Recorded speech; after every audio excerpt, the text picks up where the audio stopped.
Well, hello again. Jersey Drost, cartoonist and teaching artist. The links are above me to the things that I do. You can find actually on jdros.com. If you go to rss.jdros.com is the links to everything I do. It's the feed of everything I do. But if you just go to jdros.com, that tells you everything you need to know about me in terms of like what books do I do, what kind of teaching work do I do, and whether or not I'm available for hire. What am I doing today? So last night, I had my 1 hour of personal drawing time for the week, and I dashed off this drawing of a barbarian horse, penciled in Clip Studio paint very loosely, and then printed onto watercolor paper and inked with brush pens like these fellas here. So now I'm going to try to watercolor paint it. Continuing on with my exploration of comparing digital and analog watercolors. I'll just dive in and get started.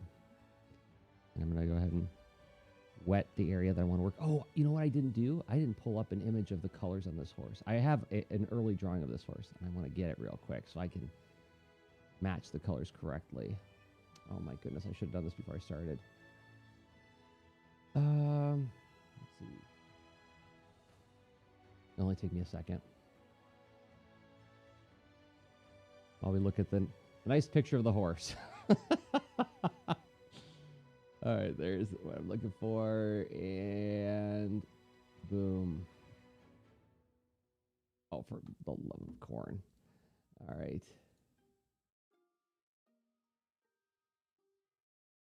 I'll just continue while it loads. Oh. Have to download it from OneDrive. Okay.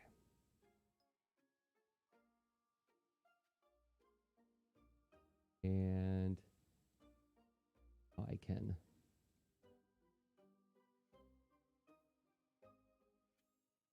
Like I said, I should have had this done ahead of time. I can turn off my OneDrive. Okay.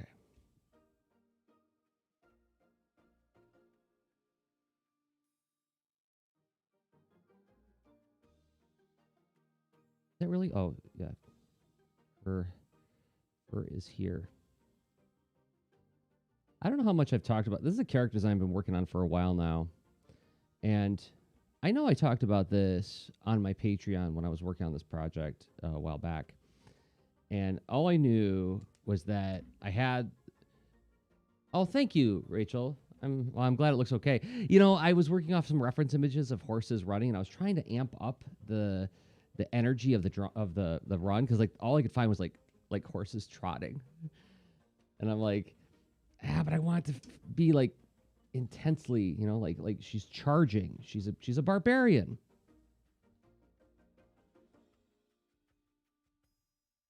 And I think I got a little bit more oomph out of it, but I need more practice. And that's another reason I'm doing this, is just to get some practice drawing this character.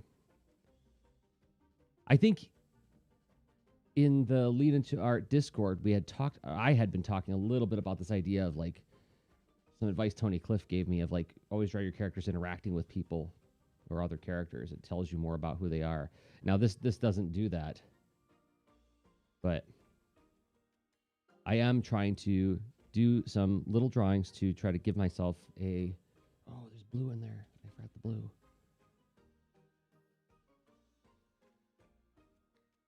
Give myself a sense of who this character is and how she moves. And I imagine her is either being dull and listless, like when she's not fighting, she's just like Eeyore, just sort of like hunched over and just like whatever. But when she's moving, she is terrifying. Well, I'm glad that the attitude is coming through. Cool.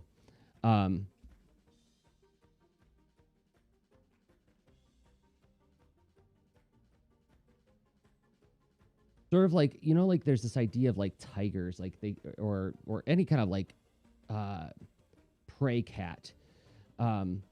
They're like coiled and they're like all just snapped to attention until they strike, and then when they move like lightning. I kind of want to like what I imagine for this character is something similar, except she's like Daria until she attacks. So she goes from resting state of whatever, I'm not into this, to oh my gosh, she's coming at me like a train.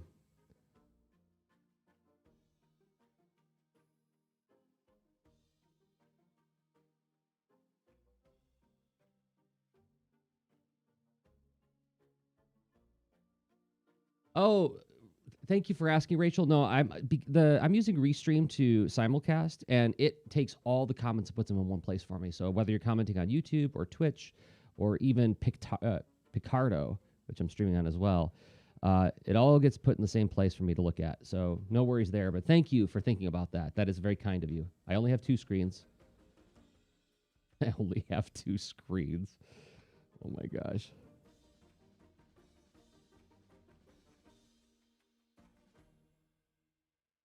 Now is that? Oh, got to do her ears.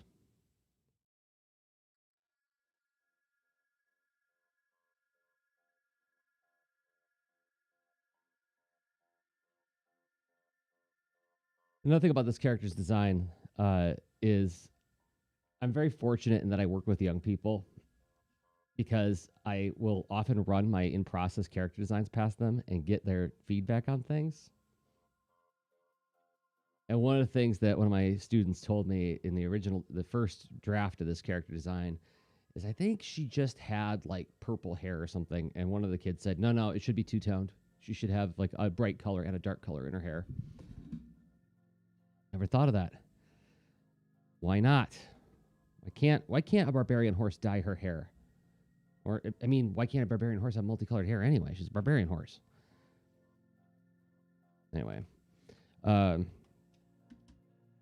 Let's do that. Let's put in bright blue.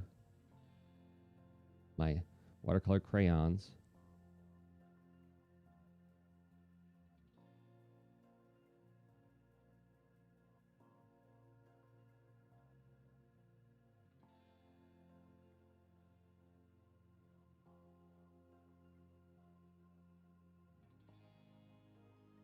Which fades to a purple. So the story I was telling just a second ago, or I was starting to tell, was a real breakthrough moment for me. I wouldn't say breakthrough. It was a moment of switch flip for me about this character design. It was when I was talking with my buddy Zach Giolongo, who is like way more conversant with fantasy design, Lord of the Rings type of fantasy than I am. I think I have an eye for fantasy that is more inspired by the sort of sci-fi fantasy fusion stories of my childhood. And I was working on a lot of different iterations of this character, and all I knew was that I wanted her to have some kind of a mask akin to General Kale's in Willow, because I love that character design. It's too bad the character was so flat and so bland. Well, he wasn't bland. He was vibrant, but you really didn't learn anything about him other than the fact that he's just mad all the time. So I knew I wanted to do something like that, like with a skull sort of motif, some kind of scary mask. And I was working on all these different metallic helmets, and Zach was looking at him with me, and he's like, "Well, if she's a barbarian, think leather, horns, bone."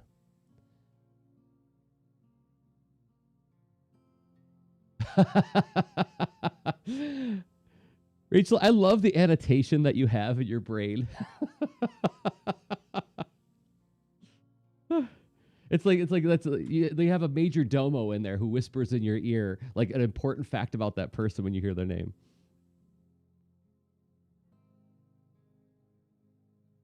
But when he said, think leather and bone, I was like, oh my gosh, that's exactly it. She should have like not the top of the skull, but a jawbone covering her lower jaw. And it has like a trap jaw kind of vibe to it. Also, and I was having this conversation with my little 11-year-old mentee the other day. We were talking about Zootopia, and she said something along the lines of like, "Well, wait a second.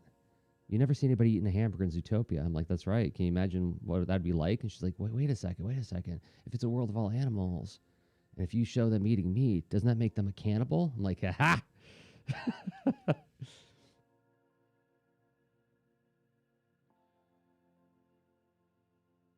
Oh, did I say Zach Giolongo rhymes with Tombo?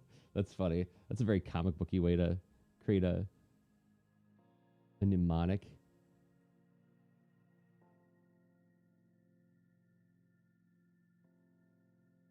I don't know if there's an art supply that my name rhymes with, because I get asked a lot about how to pronounce my last name when I do events. How do you say your last name? Droid? Is it Jersey Droid? Nope, it's Drozd, and I always say it rhymes with hosed.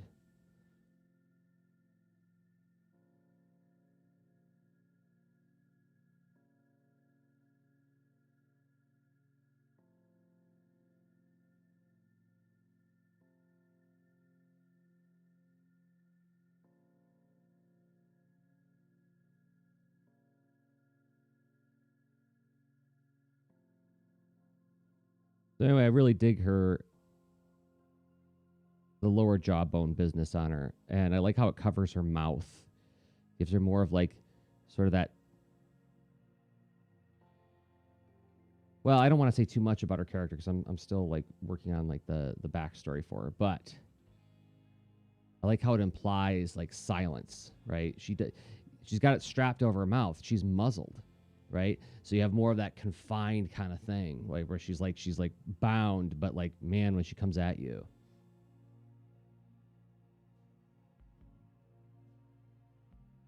Oh, thanks, Rachel. Yeah, and like she's wearing a mask that is nothing but like showing the ferocity and the anger, right? Like she has no other emotions. That's what she's telegraphing anyway. That's the idea. Um, and then like like some kind of like war paint on her face, like some like what like a Celtic warrior or something, or Scottish warrior.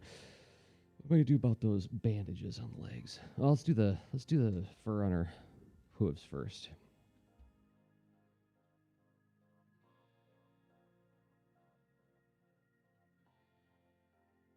Yeah, there's the design all came together pretty well considering what I want to do with her. I'm really happy with it.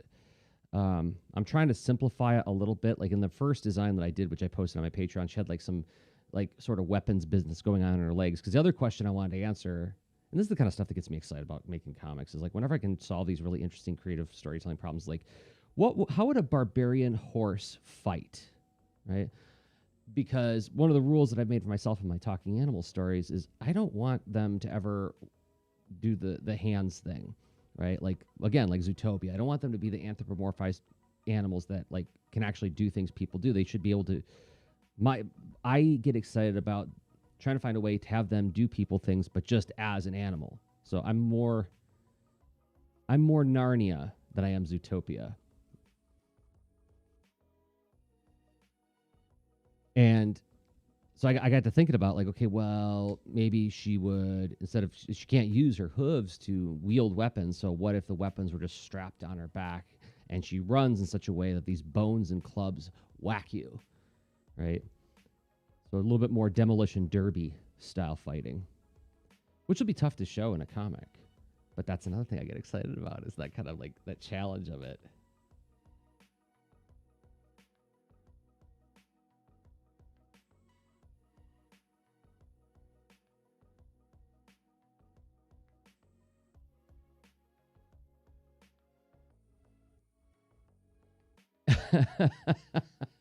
But yes, cake, and because you can make vegan cake, right?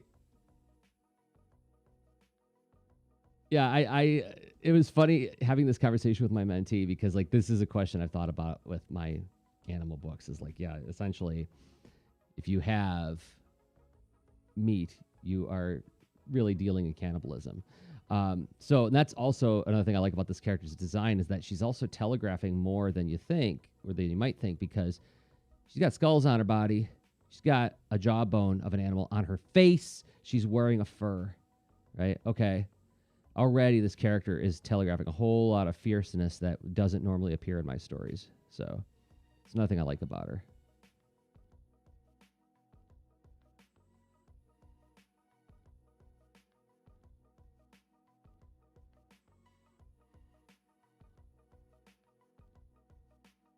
So, yeah, and speaking of Zootopia, I'm pretty sure we never see a fish or a bird in that movie, right? Am I out of my mind? Because I was trying to pay attention to like how they were working out like the whole. Like it's all mammals, right?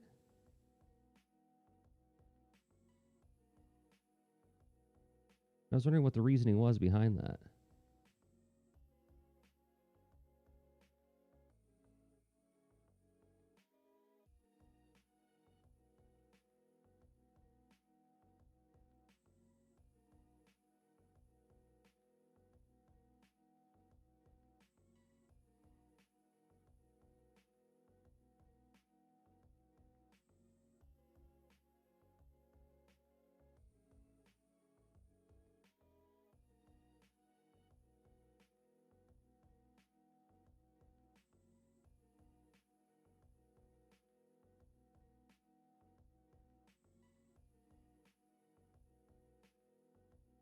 That's kind of cool. This is I think I'm liking this choice to like dye the leg fur or leg hair.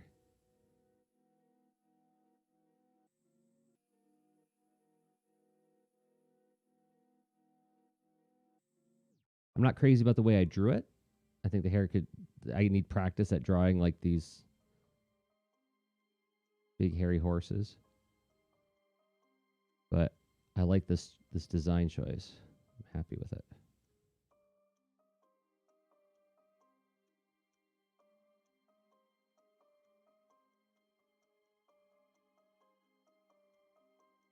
Mix.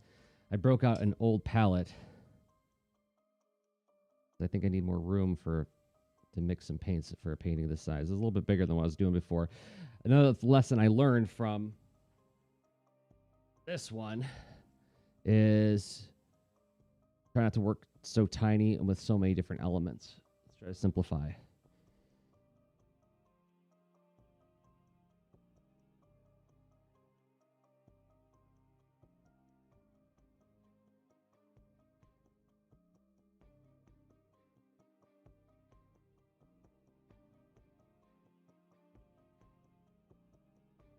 There we go. All right, let's get this going.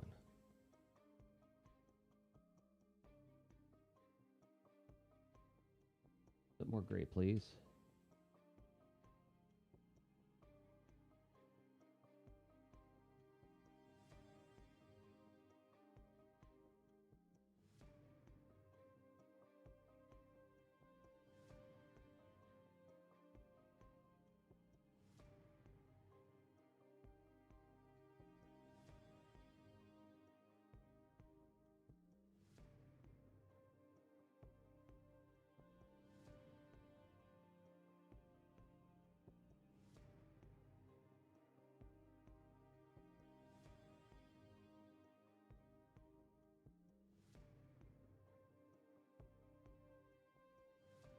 Oh, you got a little porcelain palette.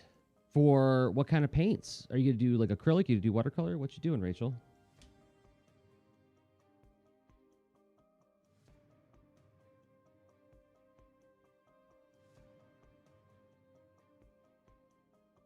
Dark.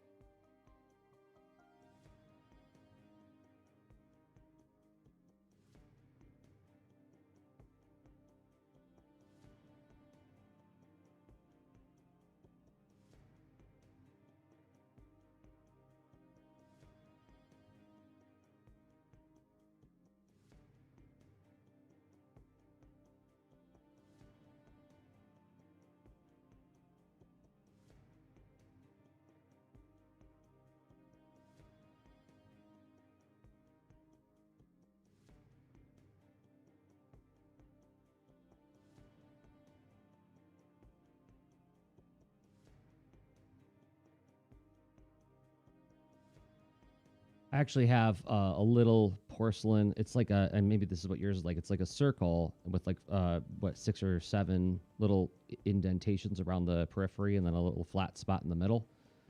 I haven't used it yet, and I think one of the reasons why is that I really like this like mixing all across a flat surface idea, and like being able to just grab from over here and mix it into over there.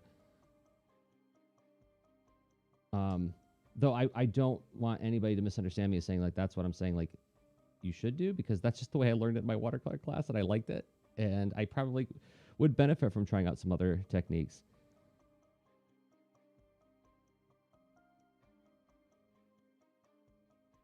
Oh, cool. Yeah. Yeah, I've had this little paint set, what, 3 years now?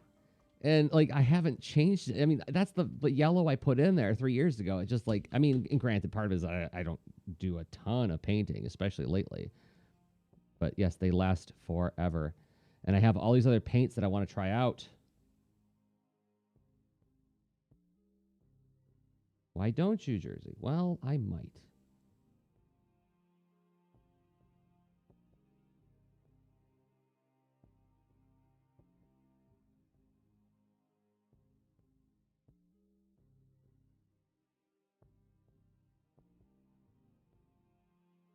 All right, what do I want to do next? Let's see. I want to get some of that blue-gray shadow on her. More blue in here.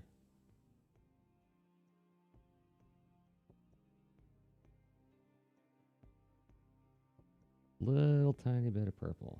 Little tiny bit.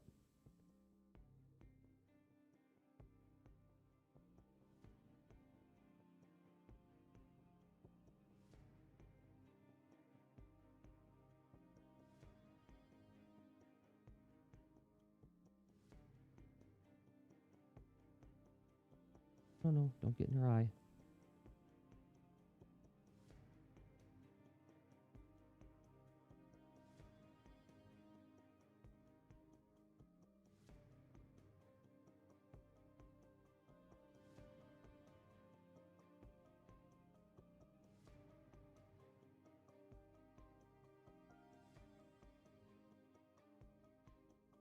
Here's the sort of the flower shape that doesn't have the mixing spot in the middle. Yeah.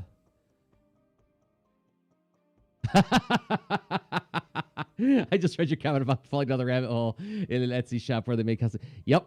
Yep. There are a few things in my life where I do not trust myself. Where I know that the devil on my shoulder will get full control. And one of those things is art supplies. And I think this is a common affliction amongst creative people.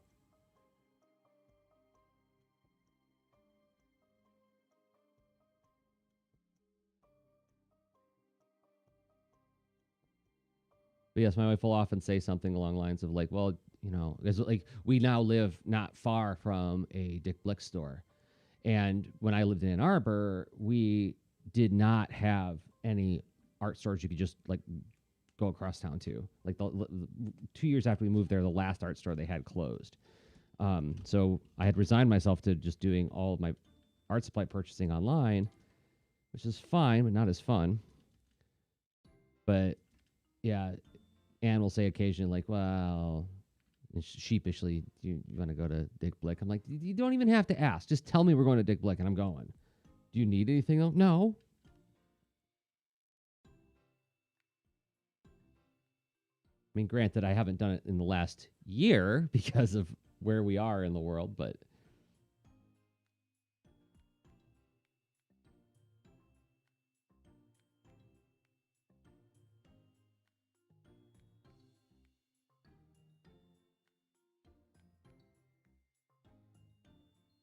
embroidery floss, collecting colors is addictive. Yeah, I bet. And isn't it so satisfying just to see them lined up, right? Like I've got a couple different watercolor sets, and just like doing that, right, is like, it feels great. No, that's exactly right, Rachel. Is that like you actually using the tool. But it's been tough this last year, right? Because like A, it's not entirely safe to go out and do that, and B, I don't think they let you do the testing in the store as much right now, for obvious reasons and understandable reasons. So that's another reason to be excited about getting vaccinated eventually. So I can go. That'll be one of the first order of the day for me will be to go draw in public with friends, like calling all artists. Let's all go to a park or to a pub and draw. Second order of the day, going to art store, playing with art supplies, and spending an ungodly amount of money.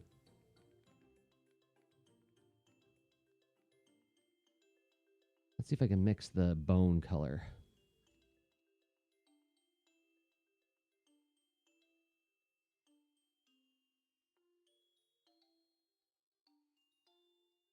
Actually, I think I can.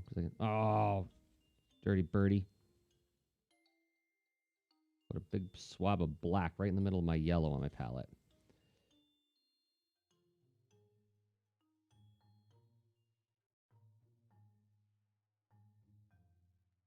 Because I'm using black gouache. That was the only black I had handy.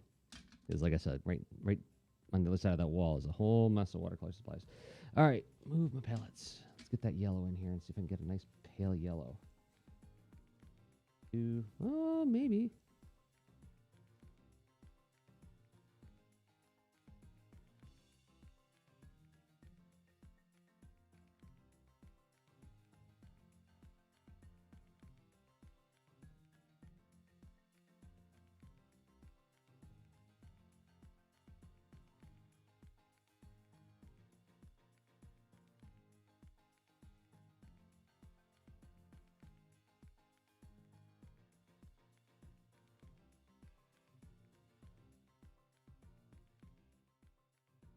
Oh yeah, Kino Kanu.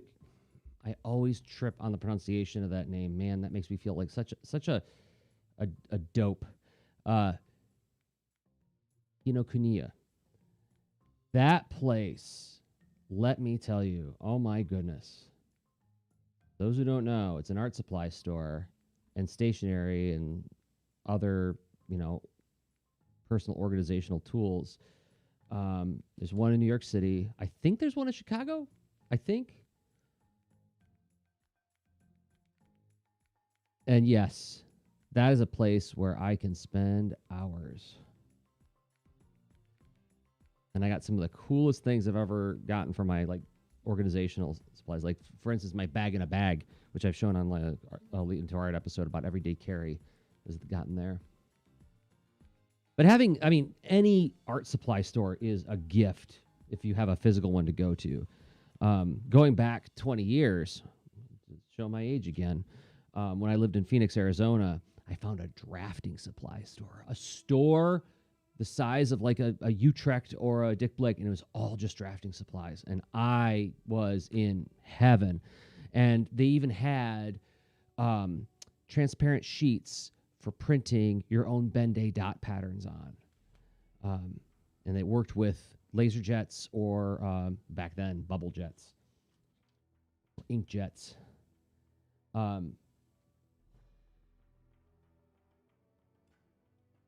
So there exists in the world a couple issues of Ninja High School that have a backup story drawn by me about one of the main characters' sisters named Hitomi.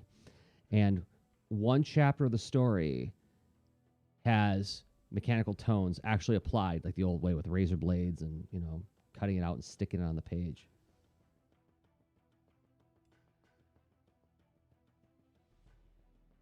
And come to think of it, I really should dig those out and maybe put them up in a frame behind me. That'd be cool to have some of that art out. Because even though the art is like 20 years old and my skill level is apparent, it still looks cool to see the tones on the page that way.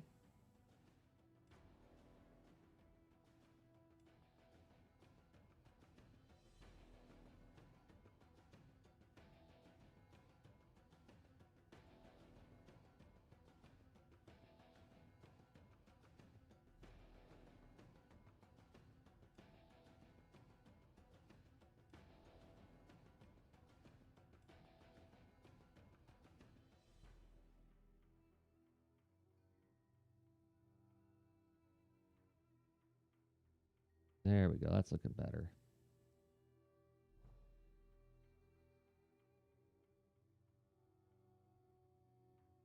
Yes, but the sad part of that story is the art supply store closed like just before we moved away from Arizona, and they had a closing sale, and I went and I grabbed as much as I could of everything. And I think up until very recently, I still had some of those sheets of that you could print mechanical tones on, but I don't anymore.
Pat Catan's Ohio craft store chain that was purchased by Michaels. Oh, that's a drag. That is a drag. I did find a cool independent shop in Toledo a few years back. It was just before I moved to Ohio. Um, Small place, but man, it just again, I can't be understated how powerful it is to be able to like look at the materials and hold it in your hand, right? I've got to figure out what my light source color is going to be. You know what it's going to be? It's going to be what I always do, Pinky.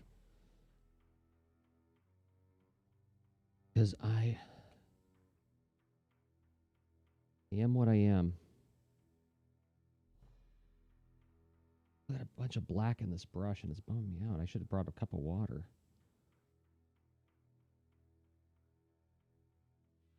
Michaels and Hobby Lobby are fine, right? At least there's something, because I know that a lot of towns that's all you got.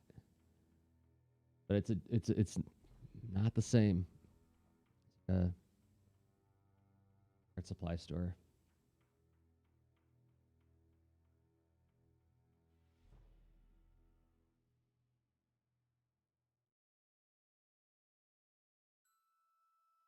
And I remember when I was a kid, the first time I found an art supply store, like a proper one.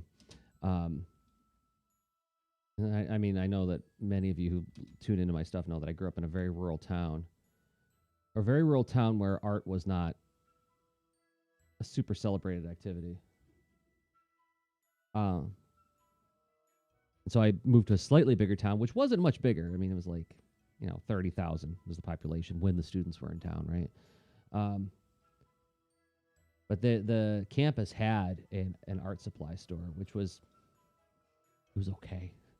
But for me, never having seen one, it was just like it was a revelation. Like, what? There's a place where I can go just to buy all the stuff I need to make comics. They didn't have Bristol. They didn't have Strathmore Bristol. I remember asking. They had this stuff called Mohawk Poseidon. Was the stuff that they? It was like a crude approximation of Bristol. It was cardstock. It was fine. But I remember I had to buy it in giant sheets and cut it down to do my comics. All right, what am I doing here? Oh, green. I choose you, green.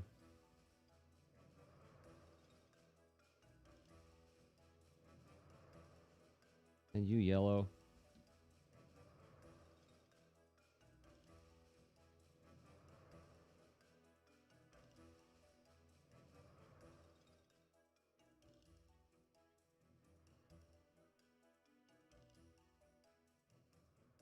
Saturate this thing.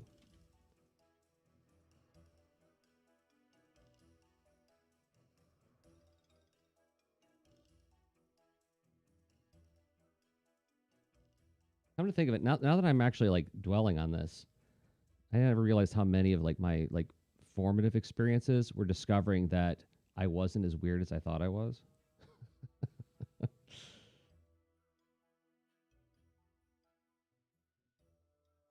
I guess that's a pretty human thing, right? Is to like find connection in the world and realize that like you're not alone and all that stuff.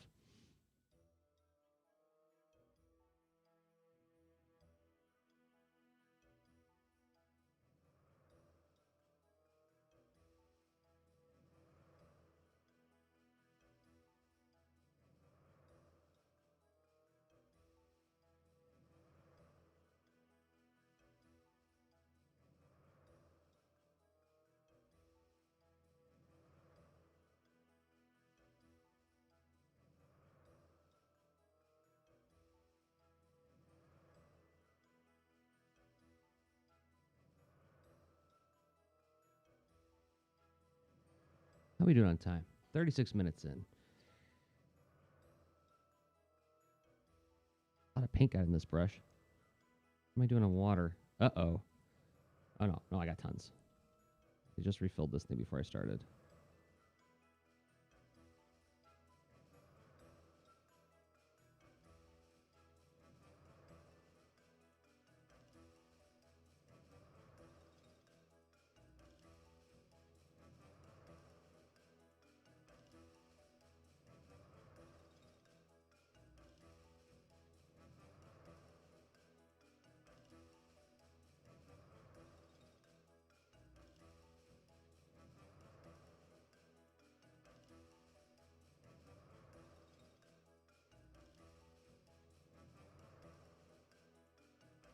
Damn, I need a bigger wash brush if I'm going to be doing drawings this big.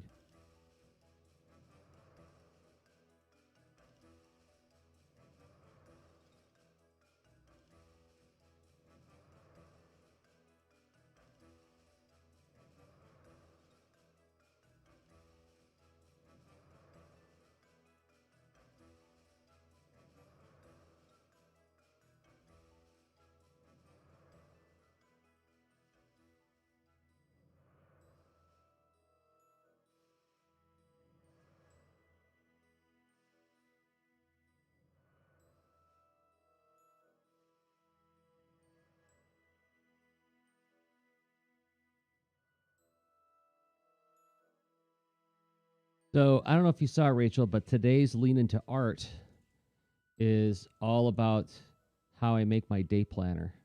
It's a mini workshop episode. I'm making a time tracker. And so you get to see, and I know you know that the pink is for personal. I go into all that and actually go through step by step how I make my time tracker every day, or every week rather, and then use it to track my work every day. Without showing my actual one because there's stuff in there that's not for public consumption.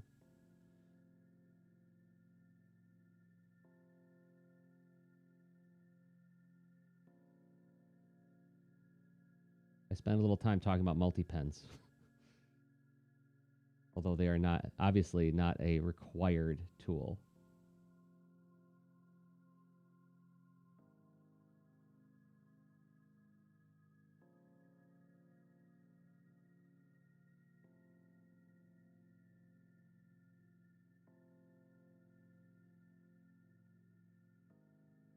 All right, I think that's fine.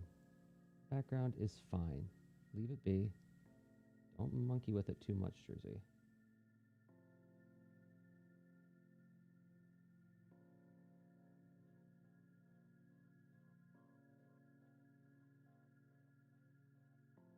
Do the grass while I'm doing big swaths of stuff, and I want to do a bluish green for that.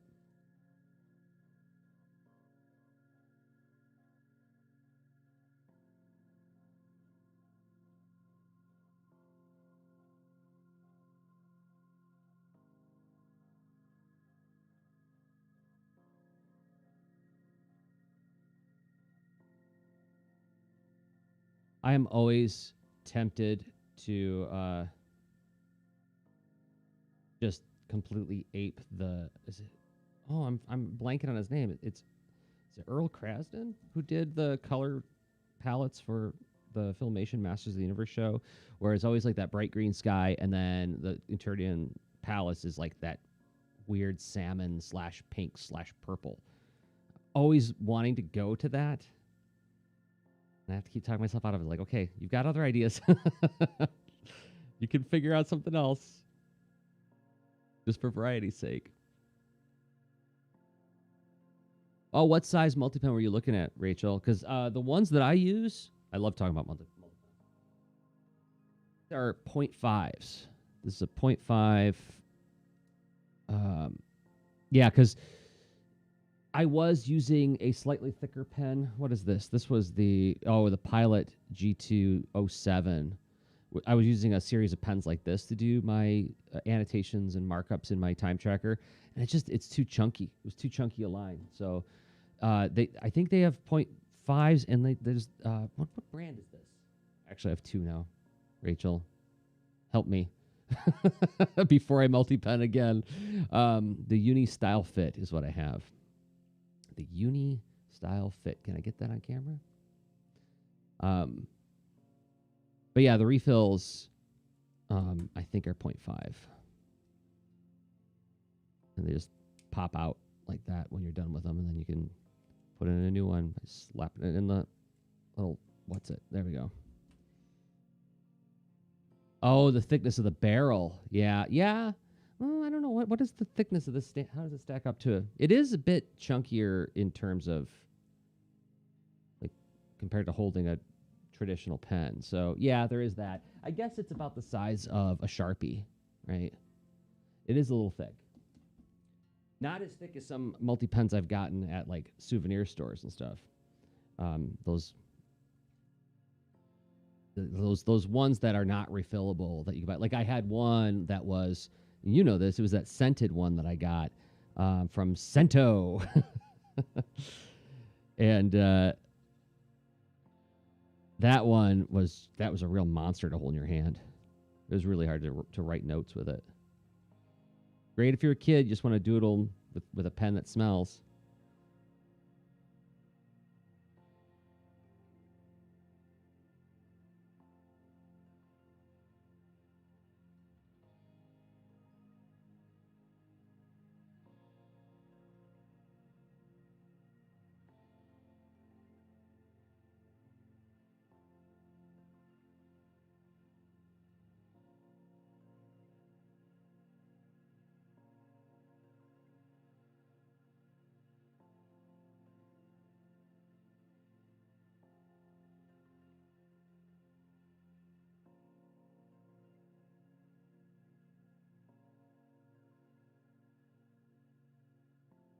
Yeah, I should have broken out some bigger brushes for this one. Whoop, whoop, whoop.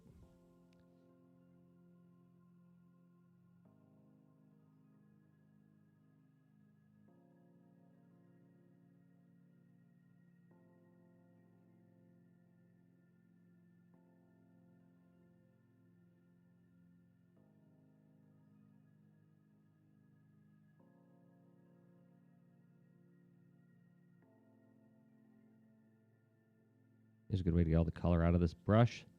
Just keep squeezing, getting the water out.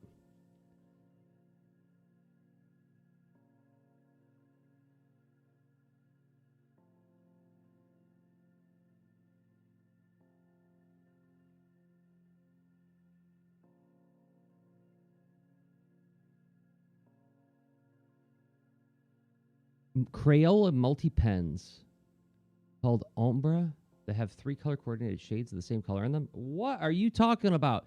I have not heard about this at all.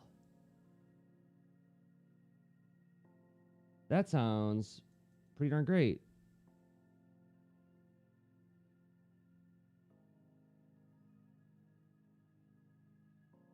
I'm gonna have to look those up.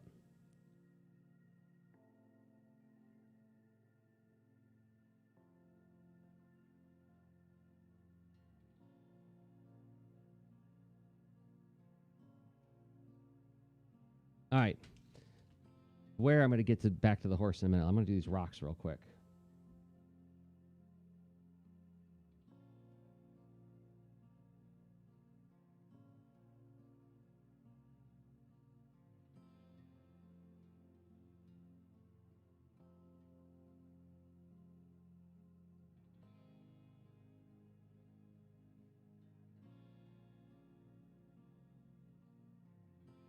More red, please. There we go.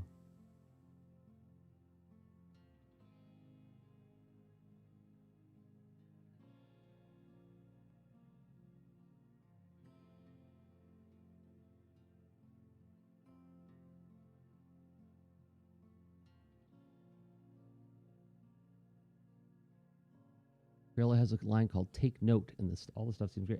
I will look that I will look into that. That sounds like a lot of fun to use. Anything to help make annotating, note taking, minutes capturing more pleasant sounds good to me.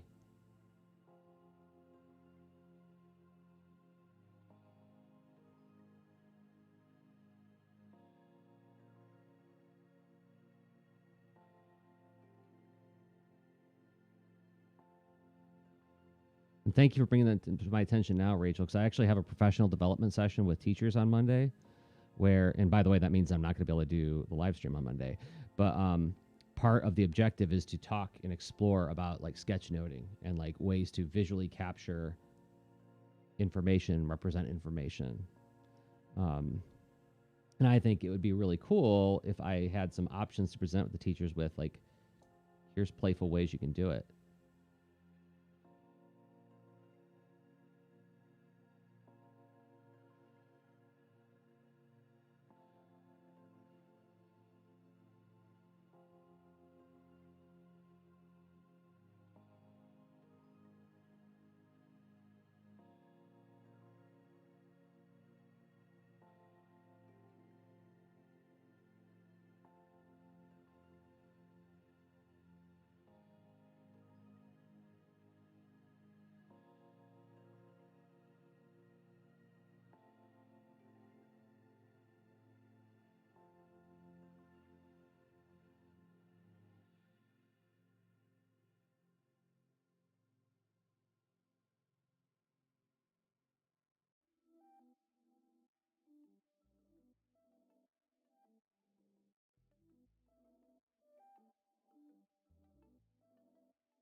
All right, a little bit of dust kicked up by the horse, and I'm back to work on our Barbarian horse.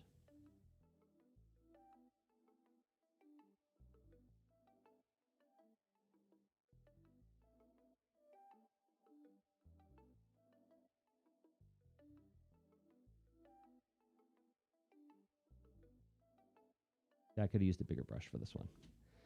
Noted for next time.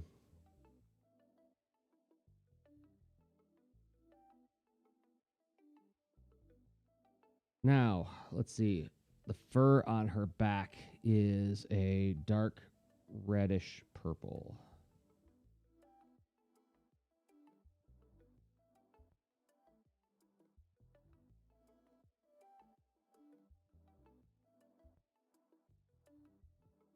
Mixed. That was easy. Colors are already in my palette.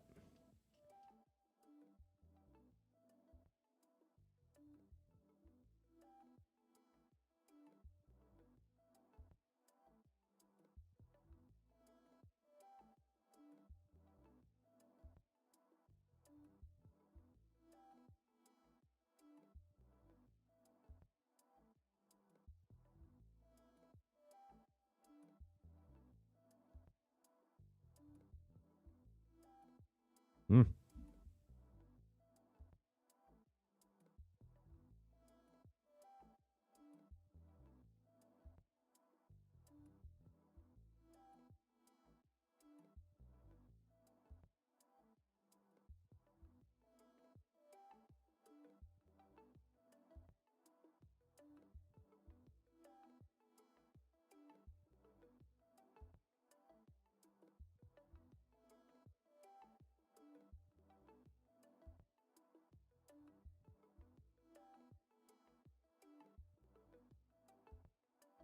Another brush for this. Oh, am I already at 10 minutes too? Dad, blast it. I wanted to finish this in an hour.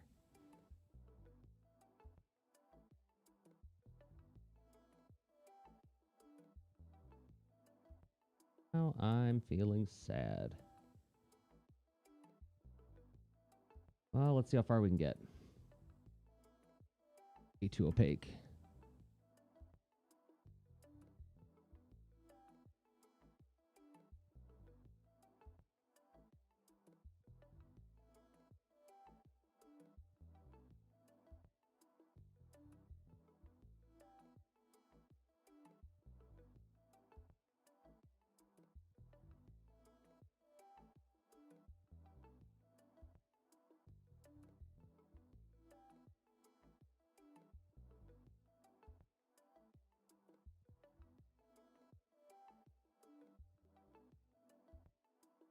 I can just use my scratch paper over here.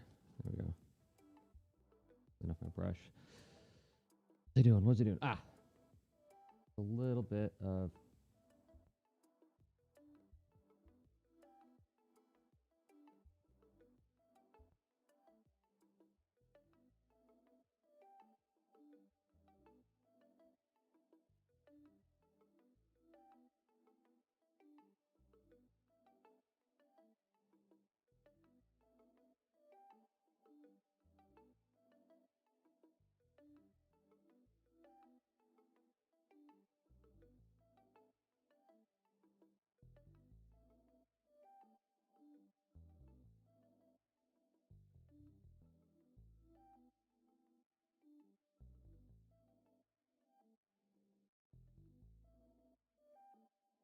Careful. You're starting to overwork it, Jersey. I know.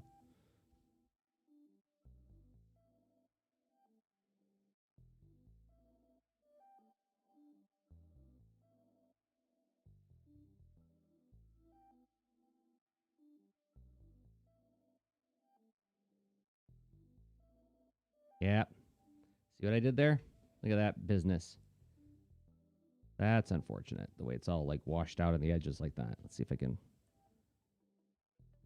work it to the edge.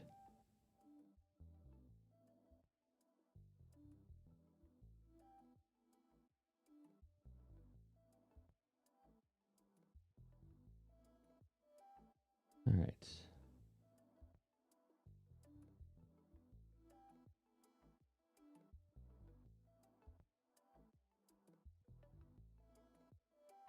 Oh, I can go a few minutes over to finish this, right?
Getting quiet now because I'm like trying to race the clock here. Part of the flavor of the live streams is watching me try to make a deadline, a self-imposed deadline. Why would you do that, Jersey? Why won't you be kind to yourself? Well, I'm not exactly like, it's not like there's like a Titanic voice in my head saying you failed. It's more like, can you do it? We'll go out for ice cream no matter what.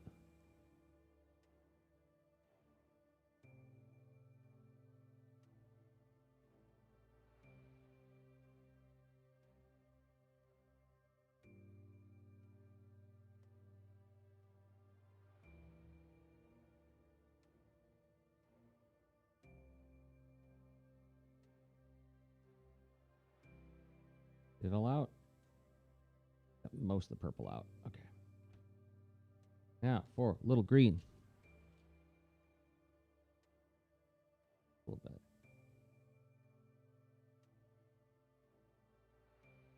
A little bit on those bones too.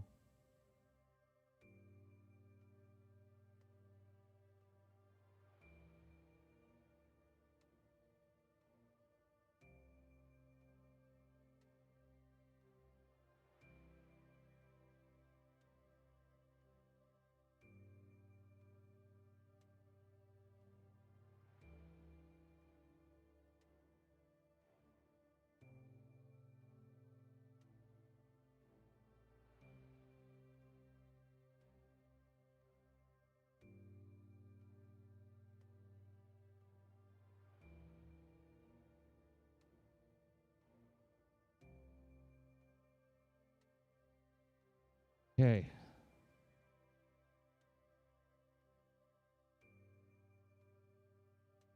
Did I do the tail yet?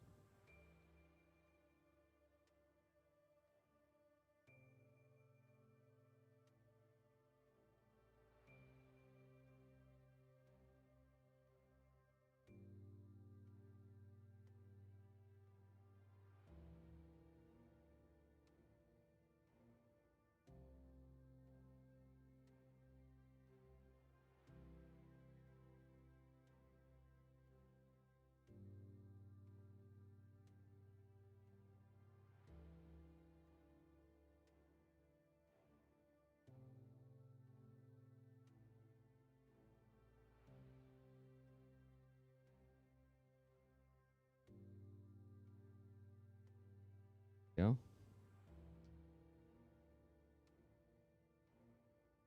Use use these crayons to do a quick little bit of shorthand. Or shorthand? Is that short? No, it's not shorthand. I'm just speeding things up a touch.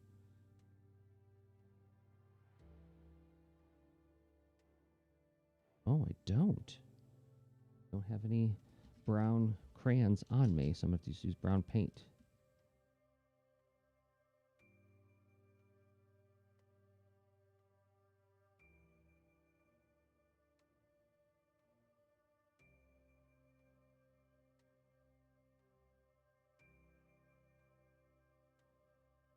Up too opaque.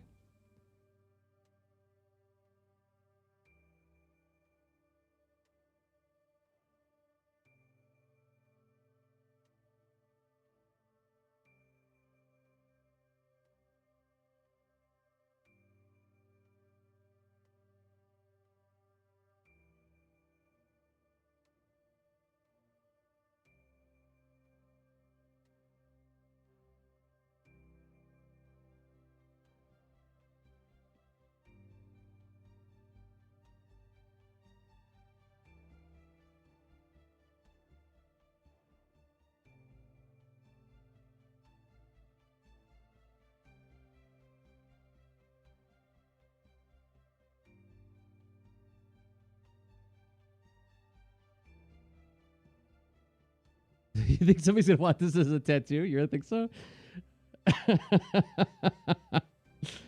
Well, I just hope that you are right about that, Rachel, because man, oh man, do I want this character to connect with an audience. I want people to really care about who this is.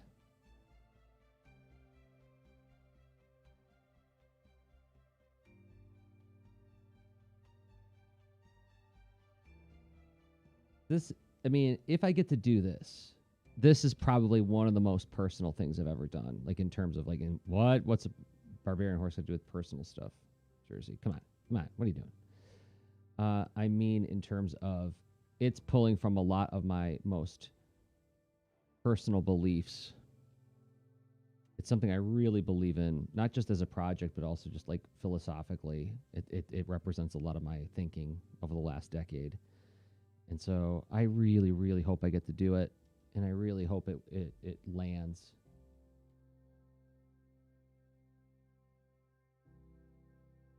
I feel like Boulder and Fleet was very much an early draft of some of my most personal thoughts in terms of like making it for children and like really like not telling somebody how to live their life, but really like proposing a way of thinking about living.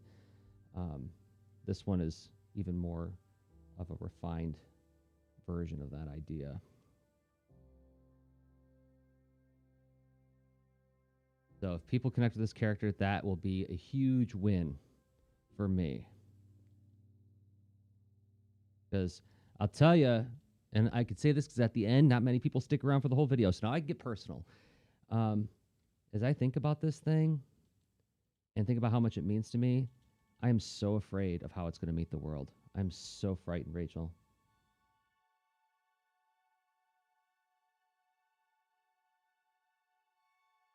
I joke all the time about how every project is like, oh, this is the time when I finally find out I'm a fraud.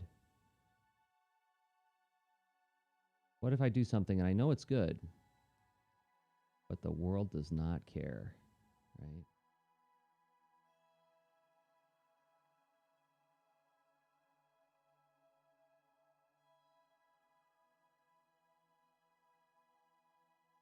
And if that happens, I've been there before, right?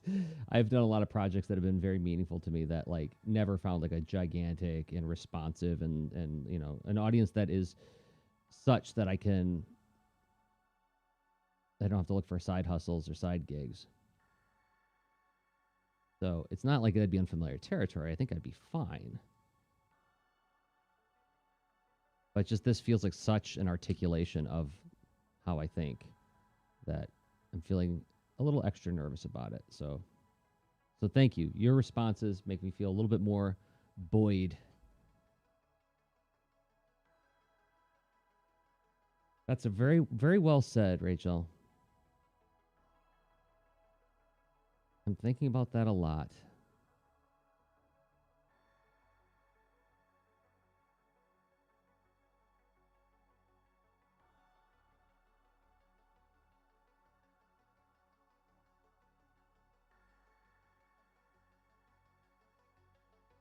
If I get to do the book, it'll be a joyful experience no matter what. And that's not nothing.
Oh, I forgot one of the little spikes on her clubs there. Get to that at the end after I get all this black out of here.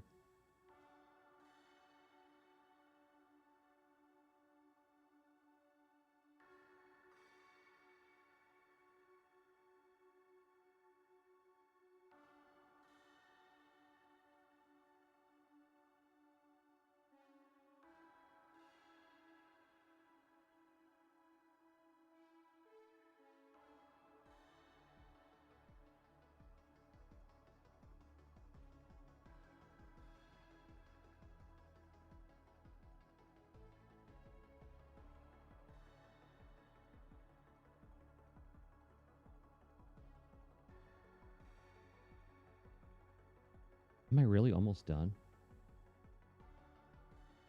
And I'm 4 minutes over. Oh, hey, thank you, King TTH Kingth. Do I have any just Jersey art books with my art in them, not particular stories, just art? Oh gosh, that's a really good question. I have a collection of drawings I did one Inktober. Like it was like stuff that I did for Inktober 2015. But I don't. First of all, Rachel, that is incredibly flattering for you to say. I don't know if anybody's ever asked me for that before. And if you don't mind, I'm going to carry that around in my heart all week and into next week. But no, I don't. I mean, I never made one. I can honestly say that at least in recent times, it never occurred to me. I can't say if it's never ever occurred to me.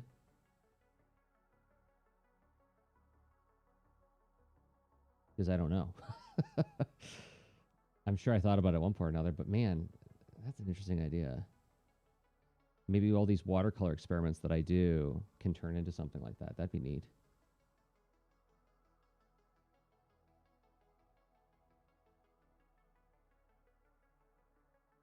So as I'm coming up, working traditionally is so much harder with this stuff. You know, it is, but it's also I'm finding it to be a lot of fun.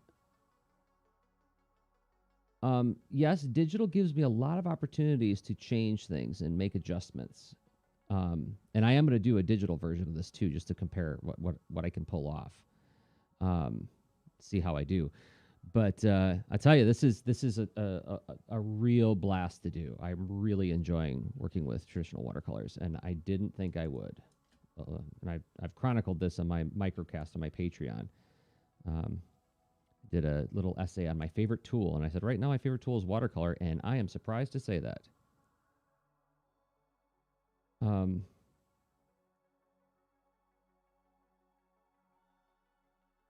Let me also say, since we're coming up on the end of this, normally I would be here on Monday doing the same thing. I live stream Mondays and Thursdays at 10 a.m. Eastern, 9 a.m. Central, 7 a.m. Pacific. But I won't be I won't be here Monday. Monday I have another sort of a contracted thing I got to do that I get to do. Whoa, hey, what are you doing there? So I won't be here Monday, but I'll be here next Thursday doing this again. So if you haven't subscribed or followed my Twitch or my YouTube, do so now. You get alerted when it's happening. If you are watching on those platforms, please consider liking this video. That helps more people find it. I won't lie to you. I'm trying to build an audience around the art that I'm doing so that I can, you know, hopefully create more things that entertain and please you so that you will buy them. I have books that you can buy at jdros.com. Does it look done? Looking pretty done. I think it needs a little bit more contrast back there, but I got to wrap this up.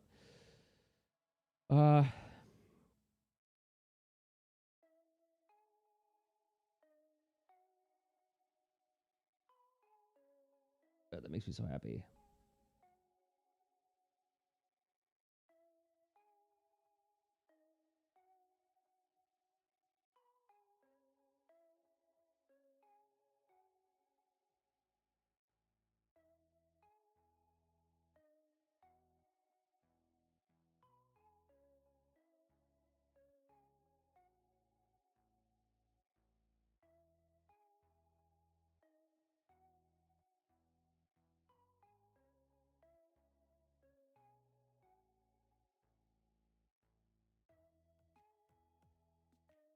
All right. I think, I mean, it's what I could do in a little over an hour. And that's not too shabby. I'm pretty happy. Okay. So, once again, I'll be back a week from today at this time. Please consider following. Please consider hitting like. Please tell your friends. And I'll be back with another live stream. Until then, I've been Jersey Dros, jdros.com, rss.jdros.com, so you can find everything I do. Thanks for hanging out with me. Thanks for the kind words. Okay, bye.